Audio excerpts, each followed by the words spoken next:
رہے گی، ججوں کی مانیٹرنگ کارکردگی کی مانیٹرنگ حکومت کرے گی اور چیف جسٹس حکومت کرے گی. چیف جسٹس حکومت بنائے گی، مطلب آئین پاکستان انا للہ و انا الیہ راجعون، آزاد عدلیہ انا للہ و انا الیہ راجعون. اور اب عدلیہ باقاعدہ طور پر سیاسی ہو گئی ہے، عدلیہ باقاعدہ طور پر حکومت کے انڈر آ گئی ہے، عدلیہ باقاعدہ طور پر حکومت کے تابع ہو گئی ہے. من پسند ججز آئیں گے، من پسند فیصلے ہوں گے اور حکومت کے لیے ست خیرہ. مگر یاد رکھیے تاریخ کیا سکھاتی ہے؟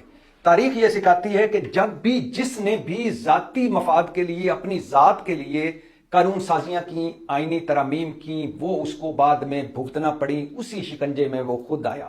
اس کی ایک مثال دیتا ہوں، ویسے تو بیسیوں مثالیں ہیں. نواز شریف صاحب نے اینٹی انسداد دہشت گردی کی عدالتیں بنائیں.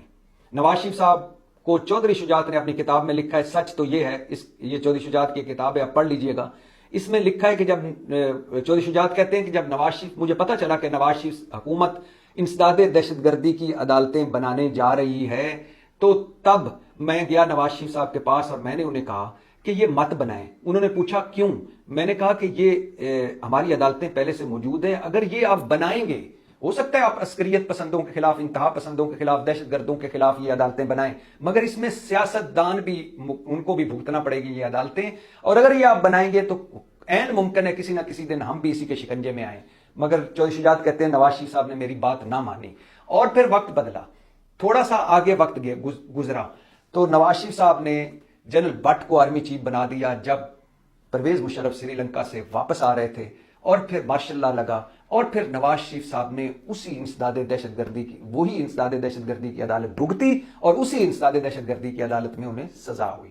دوسری مثال بھی سن لیجئے، عمران خان حکومت میں عمران خان بہت بڑے وکیل تھے کہ وہ دہشت گرد جو فوجی تنصیبات پر حملہ کرتے ہیں، جو ملک کے خلاف جاتے ہیں، ان سیولین کا ٹرائل فوجی عدالتوں میں ہو سکتا ہے. اور آج عمران خان صاحب کو خود اسی فوجی ٹرائل اور اسی فوجی عدالت میں فوجی ٹرائل کا سامنا ہے. تو لہٰذا آج جتنی بھی قانون سازیاں ہو رہی ہیں، حکومت بڑی خوش ہے کہ اس نے آزاد عدلیہ ختم کر دی. مطلب اب ان کے الیکشن ڈاکے کا کوئی پوچھے گا نہیں، مطلب اب ان چیف جسٹس بھی ان کا، مطلب اب اسٹیبلشمنٹ بھی ان کے ساتھ ون پیج پر، مطلب اب پیپلز پارٹی بھی ان کے ساتھ. اور آگے جو خبریں آ رہی ہیں اس کے مطابق ہو سکتا ہے مولانا فضل الرحمان صاحب بھی حکومت جوائن کر لیں. اگر وہ جوائن نہیں کرتے تو پیپلز پارٹی تو وفاقی کابینہ کا حصہ بننے جا رہی ہے. تو مطلب وہ کہتے ہیں کہ بھٹو اور ضیاء بھی ایک ہیں اور ہم ون پیج پہ بھی ہیں اسٹیبلشمنٹ کے ساتھ، عدالتیں بھی ہمارے انڈر ہیں، اب ستِ خیرہ ہیں. اب ہم جو مقدمہ بھی عدالتوں میں جائے گا وہ ہماری مرضی کے مطابق اس کا فیصلہ آئے گا. یہ سب سوچتے ہیں، مگر جب تاریخ کا پہیہ گھومتا ہے، عروج کو زوال آتا ہے اور زوال کو عروج آتا ہے، تب جو کچھ آپ نے کیا ہوتا ہے وہ آپ کو بھگتنا پڑتا ہے، جو کچھ آپ نے بویا ہوتا ہے وہ آپ کو کاٹنا پڑتا ہے، جو کھڈا آپ نے کسی اور کے لیے کھودا ہوتا ہے اس میں آپ گرنا پڑتا ہے. تو یہ سنا جا رہا تھا کہ حکومت تینوں سروسز چیف کی مدت ملازمت بڑھانے جا رہی ہے. یہ 26ویں آئینی ترمیم کے مسودے میں بھی تھا، ایسا سنا جا رہا تھا، لیکن بہرحال اس مسودے میں یہ نہ ہو سکا. مولانا صاحب کہتے ہیں کہ میں نے سانپ کے دانت توڑ دیے تھے. وہ ہم سمجھے کہ شاید وہ ملٹری کورٹس اور ان کے ملٹری کورٹس میں سویلین کے مقدموں کے حوالے سے تھا، لیکن بہرحال اس میں نہ ہوا. 56 آئینی ترامیم کی بجائے 22 آئینی ترامیم منظور ہوئی. 26ویں آئینی ترمیم نے جس نے آزاد عدلیہ کا وجود ختم کیا. اب اس کے بعد یہ جو سنا گیا تھا وہ آج قانون سازی ہو گئی. آرمی ایکٹ میں قانون سازی ہوئی ہے، نیول ایکٹ میں قانون سازی ہوئی ہے، ایئر فورس ایکٹ میں قانون سازی ہوئی ہے اور تینوں سروسز چیف کو ان کے عہدے کی مدت 5 سال کر دی گئی ہے. یہ جب 5 سال ختم ہوں گے تو اگر حکومت چاہے گی تو 5 سال کی دوبارہ تعیناتی ہو سکتی ہے کسی بھی آرمی چیف یا نیول چیف یا ایئر چیف کی.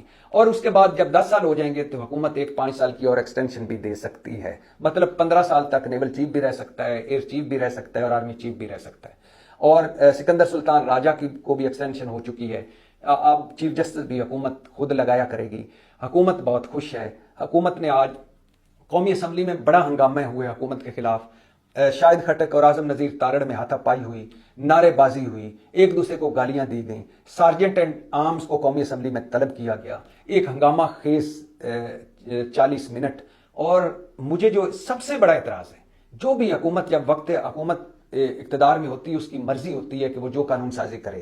ہمارے ہاں 76-77 سالوں میں ساری قانون سازیاں شخصیات کے ارد گرد گھومتی ہیں، اس سے عوام کا اور ملک کا کوئی لینا دینا نہیں ہوتا. لیکن اب کتنا ہی اچھا ہوتا کہ حکومت جو بھی قانون سازیاں کرنے جا رہی تھی اس کو اتنی جلد بازی میں نہ کرتی، اتنے خفیہ طریقے سے نہ کرتی. قومی اسمبلی اور سینٹ میں قانون سازیاں پاس ہوتی، سارے اس پہ گفتگو کرتے، ٹی وی چینلوں پر اس پہ بات ہوتی، سول سوسائٹی میں اس پہ رائے لی جاتی، اور پھر قانون سازیاں اور آئین میں ترمیم ہوتی تو کوئی حرج نہ. وہی کرتی جو حکومت نے کرنا تھا، کیونکہ حکومت کو کون روک سکتا ہے؟ جب حکومت میں ہوتا ہے تو وہ ہوا کے گھوڑے پر ہوتا ہے. اس کی باتوں، اس کی باڈی لینگویج، اس کی چال ڈھال میں فرعونیت جھلکتی ہے، اور اس کو لگتا ہے کہ باقی سارے بے وقوف ہیں، عقل مند میں ہی ہوں.